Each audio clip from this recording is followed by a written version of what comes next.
बाबु नानीहरू सिलु र गोल्डीलाई भेट्न डाइरेक्टर नै अस्ट्रेलिया पुगेपछि के भयो आउनुस् भिडियो हेरौँ अनि यसको फन्नी कमेन्ट पढौँ ल। फाइनली गाइज धेरै पछि मैले सिलु गोल्डीलाई भेटेको छु।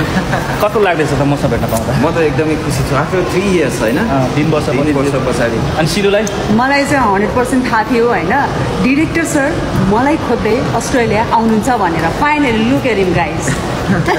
ए बाबा फेरि छोडेको छैन, त्यो भूत फेरि छोडेको छैन। ल सुरु गरौँ। सिलुले फेरि खोला दिइहाल्छ।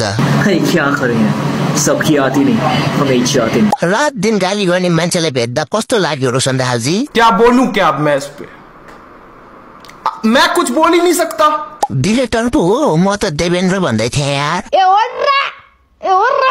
पाइला त झाकरा भएको थियो तपाईँहरूको। होइन होला के हो? सिलु र गोल्डी जस्तो कपाल अब कहिले नबन्ने भयो रोशन सरको सोमा। ठीक भन्नुभएछ सर। यस्तै रमाइलो भिडियोहरू हेर्न मेरो युट्युब च्यानललाई पनि सब्स्क्राइब गरिदिनु होला। त्यहाँ पनि डेली न्यू भिडियोहरू अपलोड गरिरहनेछु।